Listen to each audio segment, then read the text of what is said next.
우리 이렇게 인사했으면 좋겠습니다. 예수님을 보는 것 같네요.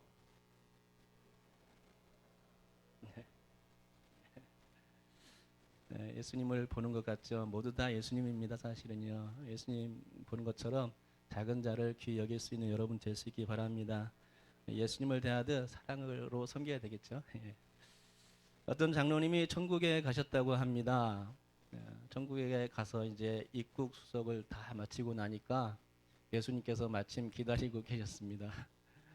예수님은 여기까지 잘 왔다 하시면서 배고프지? 배고플 때니까 우리 밥부터 먹자 이렇게 하시고는 천국 중국집에 이 장로님을 데려가셨습니다. 이제 중국집이니까 이제 메뉴가 많을 거 아닙니까? 그래서 뭘 먹을까 이제 고민하고 있는데 그 중국집은 메뉴판이 없었습니다. 주는 대로 먹는 그런 중국집이었습니다. 그래서 그냥 가만히 앉아 있었습니다. 있었는데 그 먼저 온 그 집사님이 계셨습니다. 그래서 집사님이 뭘 먹는가 가만히 봤더니 탕수육을 먹는 겁니다. 눈이 동그래졌죠. 나도 탕수육 주겠구나. 그래서 그러면서 이제 마음에 이제 기대감을 가지고 이제 막 기다리고 있는데 딱 이제 음식이 딱 나왔습니다. 무엇일까요?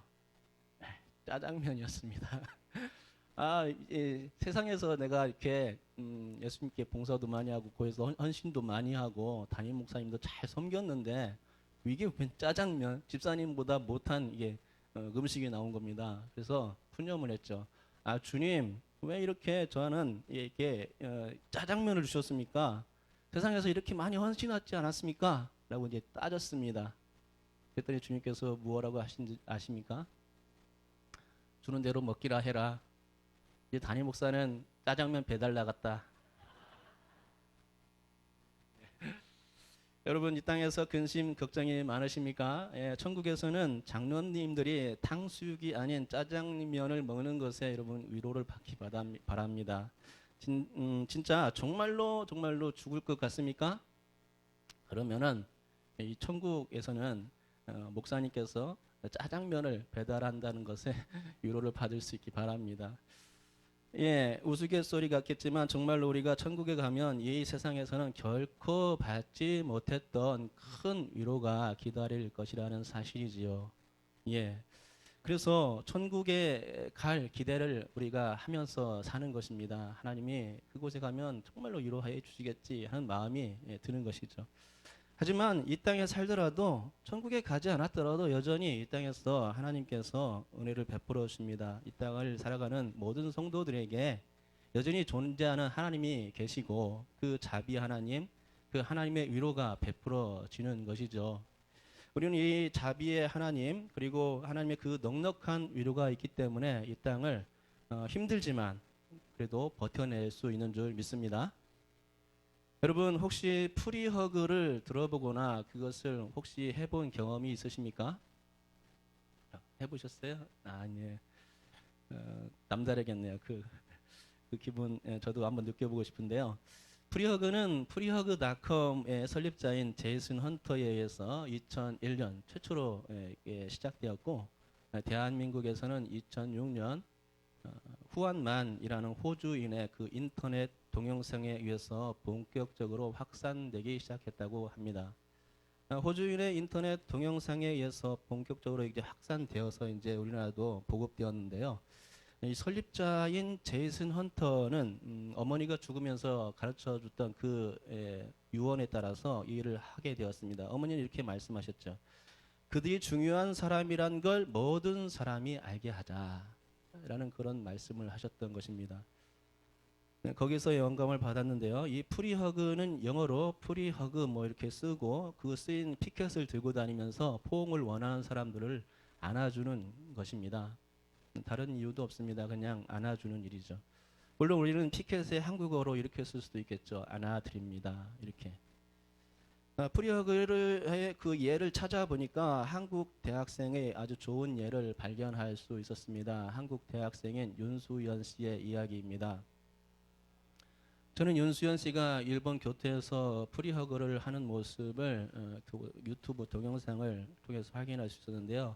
그 유튜브 동영상은 일본인 여행가 쿠와바라 코이치 씨가 지난 2015년 11월 12일에 올린 영상이었습니다.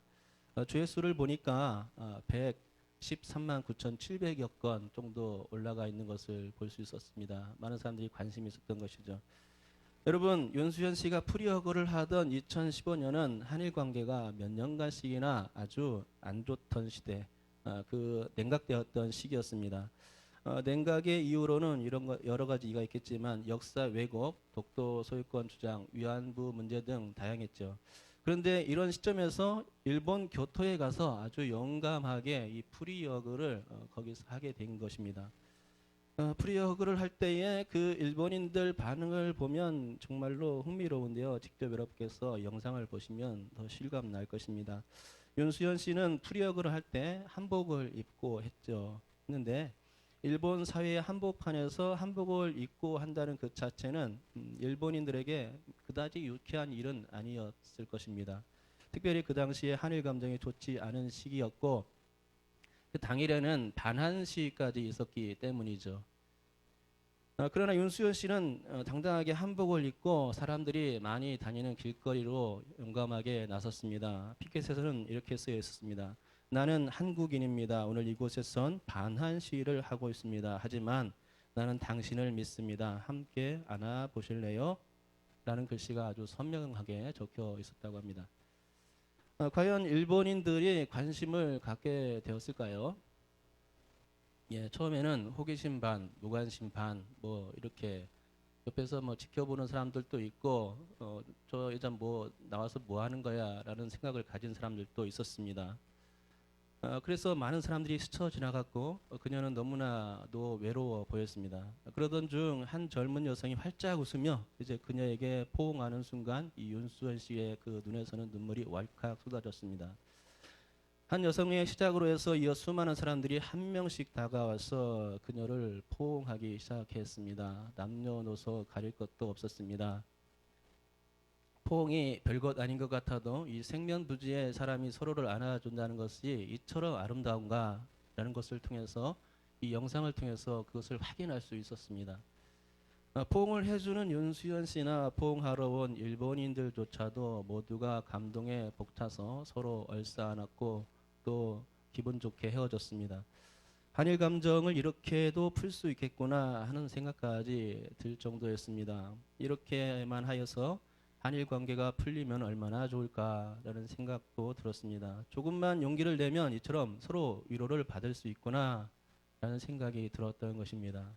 한복녀와 기모노녀가 함께 얼싸안는 모습에서는 한일 감정이 눈 녹듯 완전히 녹아져 내렸다는 것이죠. 여러분, 우리도 한번 프리허그 한번 해볼까요?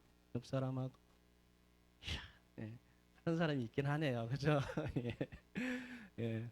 참 어색하죠. 한국 문화에서는 예, 어색합니다. 격식을 차리는 한국인들에게는 호응이 되게 힘들어요. 그렇죠? 특히 남녀간에서는 그렇죠. 예. 포옹하는 문화도 아니고 이게 힘듭니다. 제가 결혼하기 전에는 여자친구 손도 잡기 어려웠습니다. 한 번은 제 아내와 데이트를 하고 있는데 그 여자친구였던 그 아내가 좀 힘들다, 팔이 아프다 뭐 해가지고 팔을 좀 만져줬습니다. 그랬더니 이거 지하철 안에 있었는데 어떤 한 어르신이 딱 나타나가지고 큰 소리를 고함을 꽥 찌르는 겁니다. 이거 그러면 안 된다는 거죠. 공공의 장소에서 남녀간에 그게 그 손잡고 막 이렇게 하는 행위는 이렇게 좋은 일이 아니라는 것입니다. 그래서 혼났는데 아무튼 화는 났지만 그 표출은 할 수 없었습니다. 사람들이 많기 때문에. 그랬던 게 엊그제였는데 요즘은 어떻습니까? 너무나 자연스럽게 청춘 남녀가 손을 잡고 길거리를 활보합니다. 또 너무나 자연스럽게 사람들이 많이 보는 그 거리에서 서로의 입을 맞대고 입맞춤합니다. 예, 참으로 세상이 많이 바뀌었구나 하는 격세지감을 느끼게 되죠. 여러분, 사람들은 누구나 위로받기를 원합니다. 힘든 일이 워낙 많은 세상이고 스트레스를 하루에도 몇십 차례나 받기 때문에 위로와 격려가 없다면 정말로 삭막한 세상일 것이죠.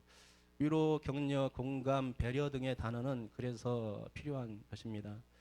누구에겐가 위로를 받게 되면 다시금 용기가 솟아오르죠. 언제 그랬냐는 듯이 다시금 활력을 얻게 되고 힘이 나며 충전되는 것을 보게 됩니다. 무거운 짐을 함께 들면 어떻게 됩니까? 힘이 반으로 주는 것 아닙니까? 위로받지 못할 때는 그 문제의 짐이 너무나 버거워서 버틸 수 없고 견딜 수 없을 것처럼 여겼더라도 위로라는 묘한 그 약처방을 받게 되면 이상하게도 위안이 되고 지고 있는 짐이 그렇게 가벼워지는 것을 느끼게 된다는 것입니다. 그러므로 우리 한번 프리허그에 대해서 생각해 봤으니까 집에 가서 한번 실험해 보시기 바랍니다. 이 위로를 한번 실천해 보는 것입니다. 그동안 소원한 감정을 가지고 있었던 가족들이 있다면 한 번씩 안아보는 것입니다. 그동안 챙겨주지 못했거나 사랑을 주지 못했다고 생각되면 사랑한다, 사랑합니다, 사랑해요 라고 이렇게 하면서 안아주는 것입니다. 그러면 분명히 서로 간에는 이 눈시울이 적셔지지 않을까 하는 생각을 해봅니다.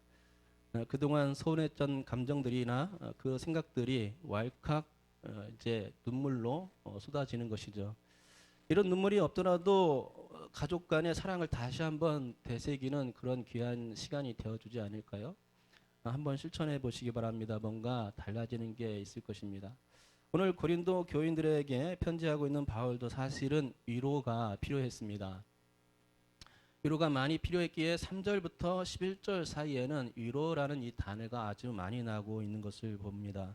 바울은 당시에 이 사도로서의 권위를 인정받지 못했습니다. 어떤 사람들, 일부 신자들은 이 바울의 이 사도성에 대해서 의문을 제기했다는 것이죠. 사도는 예수님의 제자만 되는데 무슨 바울이 제자도 아닌데 무슨 사도야 라면서 이 의문을 제기한 것입니다. 또한 바울의 그 권위를 정면으로 대적하기도 하고 아주 비우호적인 태도를 보이는 그런 사람들이 있었습니다. 그러니 바울은 이 하나님의 말씀을 전하는 사도로서 자신의 권위에 도전하는 그 사람들에 대해서 상처를 입고 손상을 입게 된 것이죠. 권위 있는 말씀을 호소해야 하는 리더십에 아주 커다란 구멍이 생겼다는 것입니다. 옳은 길을 권면해야 하는 바울로서는 이 편지가 상당히 힘든 편지였음을 보게 됩니다. 심적인 부담이 아주 컸죠. 오늘 읽지는 않았지만 1절의 시작을 한번 보시기 바랍니다. 어떻게 시작하고 있습니까? 이렇게 시작되는 것을 볼 수 있습니다. 하나님의 뜻으로 말미암아 그리스도의 사도된 바울과 하면서 인사말을 이제 시작하죠. 사도성을 인정하지 않는 저 고린도 교인들에게 자신이 예수 그리스도의 사도임을 밝히는 것으로부터 이 편지가 시작되고 있는 것입니다. 사도성을 의심하는 자들에게 스스로 내가 사도야라고 이렇게 증언하는 것을 얼마나 우습습니까? 얼마나 어리석고 또 힘든 일이겠습니까? 그런데 그렇게 해야만 했습니다. 왜냐하면 정말로 바울 자신은 사도로서 예수님께 부름을 받았기 때문이죠. 바울이 사도로서 부름 받은 과정은 그가 예수 믿는 사람들을 붙잡으러 죽이려 잡으러 이렇게 다메섹으로 가던 도중 그 도상에서 예수님을 만난 때부터였습니다. 회심 이후에는 복음 전파자로서 이 사도로서 세움을 받은 것이죠. 그런데 이걸 걸고 넘어지니까 그 바울은 어쩔 수 없이 이런 편지를 쓰게 됐고 변증 아닌 변증을 하게 되었다는 것입니다. 그렇다면 사도 바울은 자신의 사도성을 고린도 교인들에게 어떻게 증명할 수 있겠습니까? 참으로 쉽지 않은 문제입니다. 하지만 바울은 기도 가운데 이 편지를 썼고 작정했고 그리고 어려운 마음으로 이제 펜을 들게 됩니다. 아주 무거웠습니다. 마음이 매우 무거웠지만 그래도 이 길밖에 없다 생각하고 이 편지를 들었는데요. 아까 얘기했듯이 하나님의 뜻으로 말미암아 그리스도 예수의 사도된 바울이라고 하면서 시작했고 자신을 애써 변증하면서 이 편지의 내용을 시작하고 있는 것입니다. 그러니 편지의 서두를 장식하는 인사말조차도 밝은 톤이 아닌 것을 보게 됩니다. 처음부터 무겁습니다. 이 서신서에도 여전히 그 다른 서신서에처럼 은혜와 평강이라는 인사말이 여기 등장하지만 다른 서신서에서는 그 은혜와 평강이 밝습니다. 유쾌합니다. 그렇지만 여기에서는 무겁다는 것이죠. 여러분, 정말로 저들은 바울을 권위 있는 사람으로 여기지 않았기에 무거울 수밖에 없습니다. 실제로 권위에 대적하는 저들에게 은혜와 평강이 있으라 라고 한다고 해서 저들에게 이 말이 얼마나 달갑게 들릴까요? 은혜와 평강이 있으라고 했으니까 좋다, 감사하다, 내게 은혜와 평강이 있어야지 이렇게 생각했을까요? 그런 생각이 참 들기가 어려운 것입니다. 바울을 사도로 인정하지도 않는 사람에게, 권위를 인정하지 않는 사람에게, 그런 사람들에게 이런 말이 참 우스운 것이죠. 하지만 바울은 이 문제를 해결하기 위해서 편지를 썼고 위로라는 관점에서 이제 말문을 열게 된 것입니다. 3절입니다. 우리 3절은 우리 같이 한번 읽어보도록 하죠. 읽겠습니다. 시작. 찬송하리로다. 그는 우리 주 예수 그리스도의 하나님이시요 자비의 아버지시요 모든 위로의 하나님이시며. 아멘. 바울은 위로를 정말로 받고 싶었습니다. 그리고 권위도 회복하고 싶었습니다. 이 두 마리 토끼를 한꺼번에 잡는 길은 오직 하나님의 자비에 기대는 길뿐이었죠. 그렇습니다. 이 둘의 관계를 새롭게 할 수 있는 길은 오직 하나님의 위로밖에 없었다는 것입니다. 바울이든 바울을 대적하던 저들이든 그들 모두는 하나님을 섬기는 자들이기에 한 하나님 아래에 있는 것이라면 서로 통해야 맞다는 것입니다. 그러나 다만 지금은 잠시 불편한 관계에 있을 뿐입니다. 이 불편한 관계는 모두를 화목케 하시는 하나님 안에서 다시금 전적으로 해결점을 찾아야 하는 것이죠. 여러분, 하나님은 자비의 하나님이십니다. 이것을 믿으십니까? 하나님은 위로의 하나님이십니다. 이것도 믿으십니까? 예, 믿습니다. 하나님이 자비의 아버지시고 위로의 하나님이시기 때문에 우리의 모든 문제는 아버지께 전적으로 맡길 수 있습니다. 사실 성부와 성자를 통해서 보내주신 분이 성령님이십니다. 성령님은 보혜사 성령님이라고 부르죠. 예수님께서 그렇게 부르셨습니다. 여러분, 보혜사는 어떤 뜻이 있는지를 아십니까? 보혜사라는 말은 헬라어로 파라클레토스입니다. 파라라는 단어와 클레토스가 합쳐서 파라클레토스 보혜사가 된 것이죠. 파라는 옆에라는 뜻이고 클레토스는 돕기 위하여 부름 받은 자라는 뜻입니다. 그러니까 성령님, 보혜사 성령님은 어떤 분이신가요? 옆에서 항상 도와주시는 분, 헬퍼 역할을 하시는 분이신 것입니다.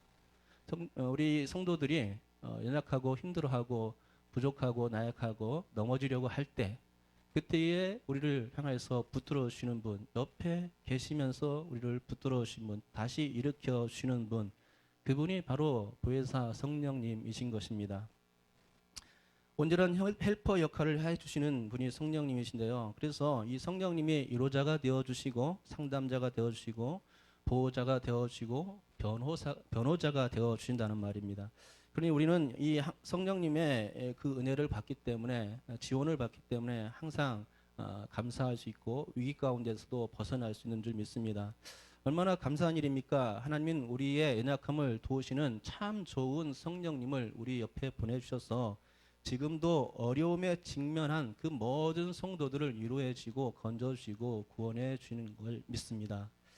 하지만 오늘 본문에서는 성령님에 관한 이야기는 나오지를 않습니다. 대신에 예수님의 예를 들면서 위로라는 개념을 풀어내고 있습니다. 여러분, 모든 고난과 위로의 원형은 사실 예수 그리스도에게서 발견될 수 있습니다. 5절에 그리스도의 고난이 우리에게 넘친 것 같이 우리가 받는 위로도 그리스도로 말미암아 넘치는도다. 아멘. 여러분도 아실 것입니다. 예수님은 너무나도 큰 고난을 당하셨던 것이죠. 어디에서요? 십자가에서 그렇게 고난을 당하셨습니다. 그리고 하나님의 도우셔서 예수님이 그 십자가에서 죽으시지 않은 것이 아니라 하나님의 도움이 없으셨습니다. 그때까지는. 그리고 예수님은 그냥 십자가에서 죽으셨다는 것입니다.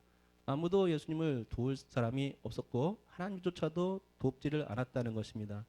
그러나 여러분, 하나님께서 죽음 가운데 있는 그 예수님을 다시 살리셨다는 것이죠.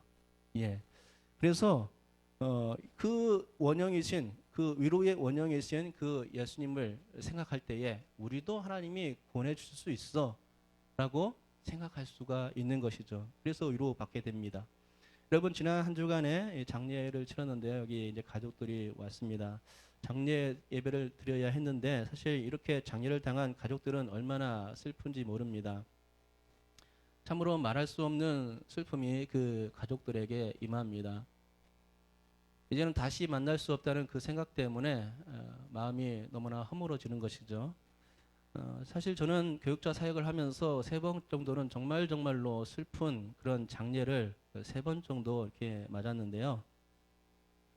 그 중에 2번은 젊은 청년의 죽음이었고 또 나머지 1번은 6살 된 여자아이가 감기에 들어서 병원에 가서 치료받다가 잘못된 처방을 맞아서 죽게 되는 장례였습니다.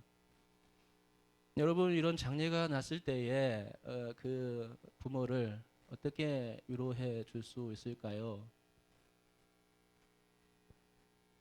세상의 말로 그 부모를 위로해 줄 수 있겠습니까? 어떤 말로도 1000마디 말, 10,000마디 말로도 그 부모의 마음을 위로해 줄 수 있는 것은 아닌 것 같습니다.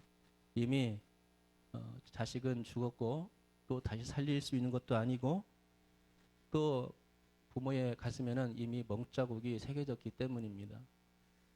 그러니 이런 장례에서는 같이 눈물을 흘려주는 것이 위로이고 공감이죠. 정말 울어줘야 합니다. 그 6살 난 아이가 죽었을 때 그때 장례를 집례하는 목사님께서도 이 복받친 감정을 억제하지 못하고선 울면서 설교하는 했던 설교 기억이 납니다. 장례식을 맞았을 때 더욱이 슬픈 장례식을 맞았을 때 같이 우는 방법 말고는 정말로 위로해 줄 수 있는 방법이 없는 것 같습니다. 또 하나님의 말씀과 함께 위로되어야 되겠죠. 여러분 예수님은 이와 같이 고난받고 또 죽으셨는데 그 죽으셨던 그 예수님을 다시 살려내신 분이 바로 하나님이십니다. 고난 가운데 또 고통 가운데 또 십자가에서 죽음을 당하신 그 예수님을 위로해 주신 분이 바로 하나님이신 것입니다. 자비 아버지가 위로의 하나님이 우리 구주 예수님을 다시 살려내신 것입니다. 그러니 하나님께서 고난당한 예수님도 살리셨다면 현재 환난당하는 그 모든 이들을 건지시고 또 구원하시며 살려낼 수 있지 않겠습니까? 이것이 바울의 생각이었고 이 때문에 큰 위로가 이 바울에게 주어진 것이죠. 정말로 나는 비록 난처한 입장에 처해 있고 또 힘든 상황이지만 그래도 나는 나를 위로하시는 하나님이 계시는구나. 하나님이 계시는구나. 예, 바로 그거였습니다. 그러니 그리스도의 고난이 우리에게 넘쳤다는 이 바울의 고백, 우리가 받는 위로가 그리스도로 말미암아 넘친다는 이 바울의 고백은 바울에게 있어서 또 우리에게 있어서 매우 합당한 것입니다. 그러니까 우리는 예수님을 바라볼 때에 하나님의 위로라는 글자를 떠올릴 수밖에 없습니다. 왜냐하면 하나님이 예수님을 살리셨기 때문이죠. 그 자비 하나님께서 예수님을 살리셨구나. 그러니 그 큰 위로가 내게도 있겠구나. 라는 고백이 우리 가슴속에서부터 터져 나온 줄 믿습니다. 사실 지금 바울만 위로받고 싶은 것이 아닙니다. 바울과 대치하고 있는 저 고린도 교인들도 위로를 받고 싶은 부분이 있습니다. 그러니 공동의 위로자가 되시는 하나님과 그분의 위로를 받으신 예수 그리스도를 바라보면 서로가 위로가 되지 않겠습니까? 그러기에 바울은 예수 그리스도를 바라보면서 서로 위로받자는 이 내용의 글을 보내게 된 것이고 하나님을 힘입어서 이 위로의 내용을 쓰고 있는 것이죠. 곧 이렇게 썼습니다. 너희를 위한 우리의 소망이 견고함은 너희가 고난에 참여하는 자가 된 것 같이 위로에도 그러할 줄을 알미라. 아멘. 여러분 저는 바울이 이 위로의 편지를 씀으로써 고린도 교인들과 화해의 악수를 했는지는 잘 모르겠습니다. 했을 수도 있고 안 했을 수도 있겠지요. 하지만 분명한 건 막혀진 관계를 뚫을 수 있는 접촉점은 충분히 마련되었다고 보는 것입니다. 접촉점이 무엇입니까? 하나님이죠. 하나님 안에서 접촉점이 이루어질 수 있는 것입니다.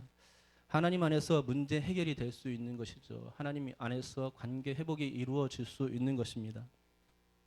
막혔던 관계가 뚫어져야 합니다. 의심의 젖줄이 끊어져야 하죠. 오해와 불신과 비난의 화살이 꺾여져야 합니다. 우리를 얽매고 있는 죄의 사슬에서 벗어나야 하고 우리를 신음하게 만드는 온갖 문제와 온갖 병폐 가운데서도 구원받아야 합니다. 나를 억누르고 힘들게 하는 저 원수들로부터도 해방받아야 합니다. 의심과 조롱과 고난과 핍박과 모든 환란의 구렁텅이에서도 건짐받아야 하는 것입니다. 그런데 이 모든 것들을 가능케 하시는 원동력이 무엇입니까? 바로 하나님께 있다는 것입니다. 하나님의 자비와 하나님의 위로 안에서 이 모든 것이 다 해결됐고 해결되는 것이죠. 마지막으로 한 가지 여러분께 당부 드릴 것이 있습니다. 그것은 나만 고난 받는다 라는 착각에서 벗어나라는 것입니다. 여러분, 나만 고난 받는 것이 아닙니다. 나만 힘든 것이 아닙니다. 나도 힘든 것이죠. 나도 고난 받는 것이죠. 나만 고난 받는다. 여러분이 그렇게 생각하는 것은 순전히 이기주의입니다. 왜냐하면 자기를 너무나도 사랑하기 때문에 그런 말이 나오는 것입니다.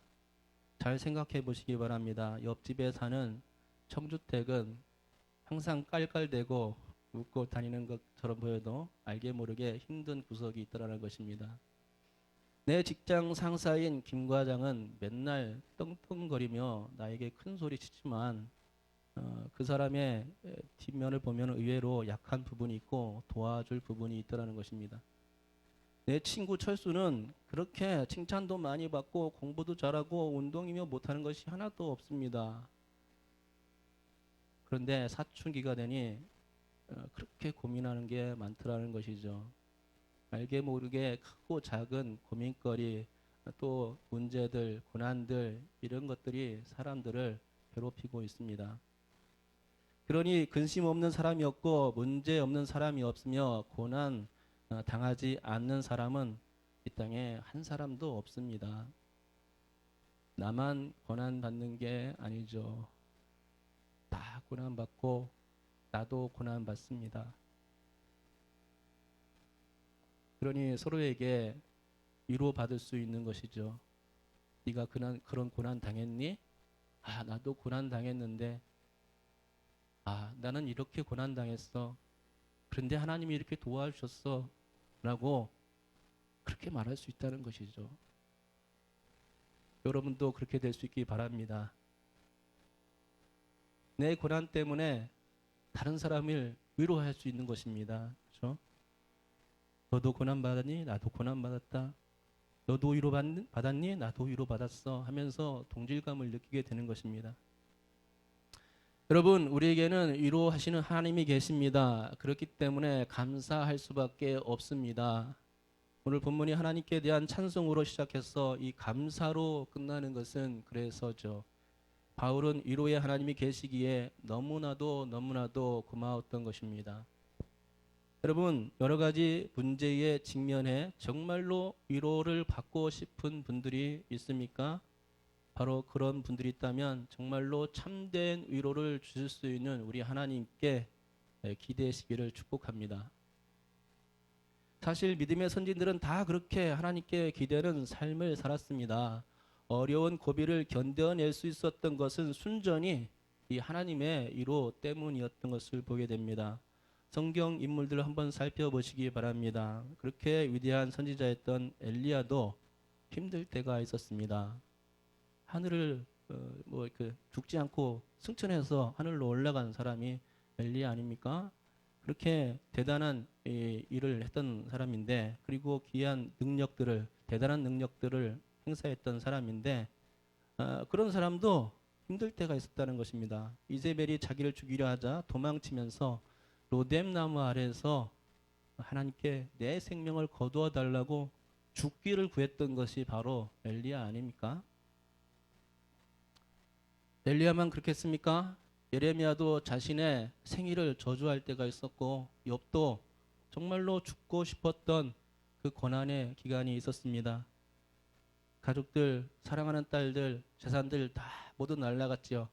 그러나 그 가운데서도 여전히 하나님을 믿는 믿음 가운데 버텨낼 수 있었던 것입니다. 모세도 그랬습니다. 다윗도 그랬습니다. 구약 인물들만 그랬습니까? 신약 인물들도 위대한 성경의 인물, 믿음의 선질들 신약에 많이 기록되어 있는데 세례 요한도 그랬습니다.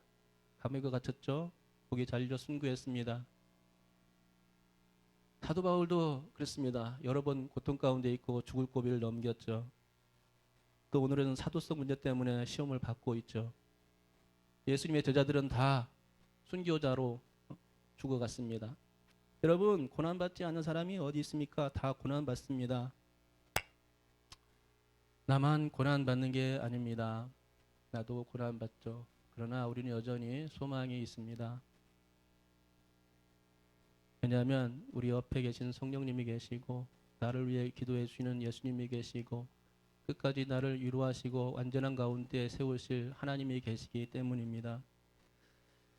그렇기 때문에 이 성경의 인물들 그리고 우리들은 그 고난을 잘 통과할 수가 있고 그래서 귀한 하나님 일도 잘 감당하고 이 땅을 승리로 살 수 있는 줄 믿습니다. 그러므로 여러분 문제의 답은 하나님밖에 없음을 믿으시기 바랍니다. 하나님 안에 모든 해결점이 있습니다. 하나님 안에 이 땅의 모든 구원의 보화가 숨겨져 있습니다. 하나님께 기대기만 하면 우리는 그분 안에서 주시는 참된 평화와 자비와 위로를 선물로 받을 수 있는 줄 믿습니다. 그러므로 우리 구주 예수 그리스도를 죽음에서부터 살리신 하나님의 크신 위로 때문에 모든 문제가 해결받을 수 있는 여러분 되시기를 주님의 이름으로 축복합니다.